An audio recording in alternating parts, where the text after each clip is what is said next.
안녕하세요 여러분. 2024년 5월 12일 저녁 뉴스입니다. 가족, 친지들과 함께 행복한 저녁 시간 보내시기 바랍니다.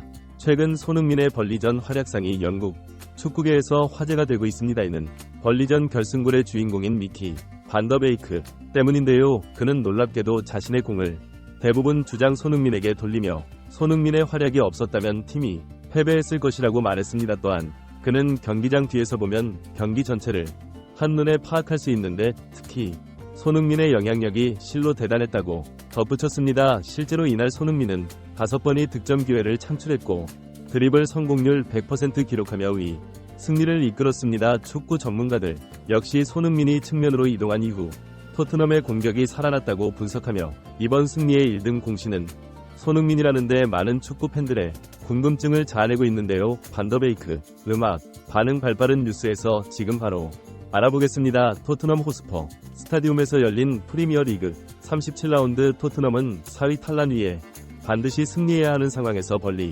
맞붙었습니다. 벌리는 강등 경쟁 중이라 그 어느 때보다 동기부여가 강했기에 4연패 중인 토트넘에게 쉽지 않은 경기가 될 것이라고 축구 전문가들은 예측했습니다. 여기에 지난 경기에서 준수한 활약을 펼쳤던 히샬리송마저 부상으로 결장하게 되면서 토트넘의 공격진에 비상이 걸렸는데요. 이런 악재 속에서도 손흥민은 팀의 에이스로서 인상적인 활약을 펼쳤습니다. 이번 경기에서도 원톱으로 선발 출전한 그는 메디슨 클루셉스키 존슨과 함께 공격에 호흡을 맞췄습니다. 그러나 경기 초반부터 토트넘 공격들의 무분별한 슈팅 난사로 인해 좋은 공격 기회가 번번이 날아갔고 있는 팀을 어려운 상황에 빠뜨렸습니다. 특히 메디슨의 슈팅은 수비벽에 맞고 튕겨져 나올 때가 너무 많았고 존슨 역시 부정확한 슈팅으로 공격에 답답한 상황을 더했죠.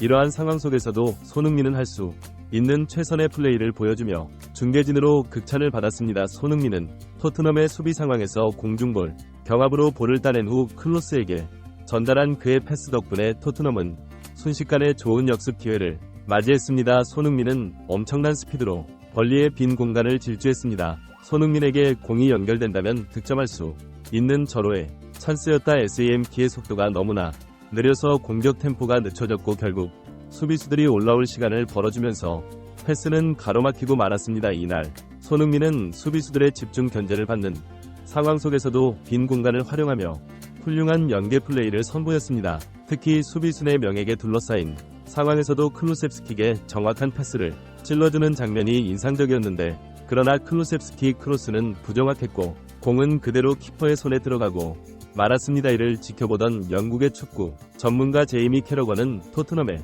경기력에 대해 다음과 같이 평가했습니다. 손흥민의 존재감은 정말 대단하다. 그가 그라운드에 있는 것만으로도 토트넘은 계속해서 좋은 공격 기회를 만들어내고 있다. 하지만 함께 뛰는 선수들의 마무리가 정교하지 못해 이를 득점으로 연결시키지 못하고 있다. 함께 있던 게이 네빌 역시 같은 주장에 공감했는데 네빌은 손민에 대해 소니는 단순히 개인 능력만 출중한 선수가 아니라 그의 움직임은 팀 동료들의 활약을 돋보이게 한다.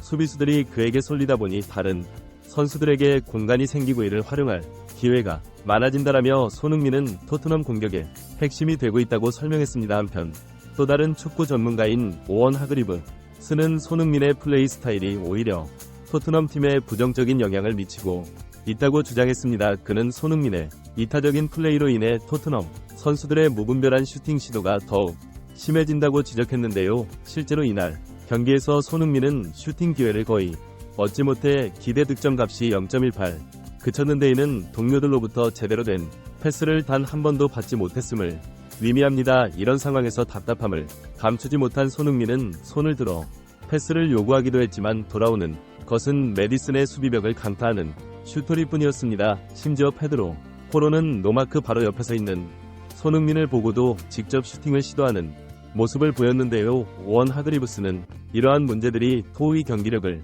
저해하는 가장 큰 요인이라고 지적하며 대체 어느 팀의 스트라이커가 손흥민처럼 넓은 공간을 커버하며 이타적으로 패스를 하고 있느냐라고 반문했습니다. 그는 이어서 현재 토트넘의 공격 전술이 사실상 성립 불가능한 수준이지만 손흥민이 이에 맞춰주고 있기에 겨우 유지될 수 있다고 평가했습니다. 오원 하그리브스의 지적대로 경기 종료 후 공개된 손흥민의 히트맵은 기괴한 양상을 보였습니다. 팀의 최전방 스트라이커 이에도 불구하고 그는 엄청난 범위의 공간을 커버해야 했으며 심지어 수비에 가담해야 하는 상황도 빈번했는데 이는 다른 팀 스트라이커의 히트맵과 확연히 대비되는 모습이었습니다. 하그리브스의 설명에 따르면 팀의 스트라이커는 최전방에서 패스를 기다리며 득점에 집중하는 것이 이상적이라고 합니다. 하지만 토트넘의 현재 상황상 그런 패스를 제공하기 어려운 것도 사실이지만 손흥민의 이타적인 플레이 스타일이 다른 선수들의 무분별한 슈팅 시도를 부추기고 있다는 것입니다. 그는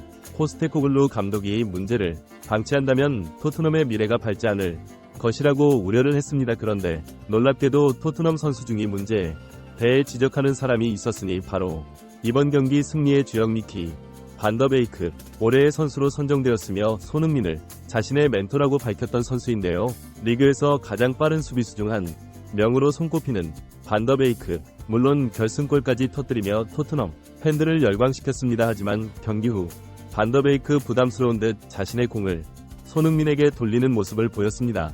그는 먼저 손흥민은 경기 내내 엄청난 거리를 뛰어다녔다며 수비할 때는 가장 먼저 압박하고 공격할 때는 빈 공간을 찾아 적절한 패스를 해줬는데 이것은 실로 주장다운 활약이었다 말했습니다. 반더베이크 평가했습니다. 하지만 반더베이크 그는 수비수라 포지션의 특성상 손흥민의 노고를 잘 알고 있음에도 불구하고 그를 더 많이 도와주지 못하는 상황이 안타깝다는 심경을 밝혔습니다. 이러한 그의 발언은 토트넘 미드필더들의 부진과 공격진의 무분별한 슈팅 시도에 대한 지적으로 해석되고 있습니다. 이번 시즌 토트넘 경기를 보는 팬들이 가장 많이 답답함을 느끼는 부분은 바로 공격수들이 수비를 하고 수비수들이 공격을 하는 상황이었습니다. 실제로 풀백 페드로 포로의 포지션이 지나치게 높아 슈팅 시도가 잦아지다 보니 이로 인한 턴오버가 상대팀의 역습으로 직결되는 경우가 많았습니다. 이러한 상황에서 스피드가 빠른 공격수인 손흥민이 수비 진영까지 내려와 커버해야 하는 일이 비일비재했죠. 바로 이런 문제점들을 지적하며 반더베이크 손흥민에게 돌렸던 것이죠. 한편 축구 전문가들은 이번 여름 이적 시장에서 손흥민이 결국 토트넘을 떠날 가능성이 높다고 전망하고 있습니다. 현재 토트넘의 문제점을 개선하기 위해서는 윙어와 미드필더진을 대거 교체해야 하는데 이는 최소 6명 이상의 퀄리티 높은 선수를 영입해야 함을 의미합니다. 그리고 이러한 분석은 반더베이크 베스 지적했던 내용과 정확히 일치하 현재 토트넘의 최전방에 손흥민에게 위협적인 패스를 전달해줄 수 있는 선수가 부재하고 손흥민이 윙어로 출전하면 득점을 마무리할 공격수가 없는 상황입니다. 이런 열악한 환경에도 불구하고 손흥민은 이번 시즌 17개의 득점과 9개의 도움이라는 놀라운 성과를 거두었기에 맨시티나 리버풀과 같은 빅클럽들이 그의 영입을 원하는 것은 자연스러운 현상으로 보입니다. 실제로 세계적인 명장 조세 무리뉴 감독은 손흥민을 세계 최고 수준의 공격수로 평가하며 그가 어떤 클럽에 가더라도 주전으로 활약할 수 있고 최고의 팀에서 우승할 자격이 있다고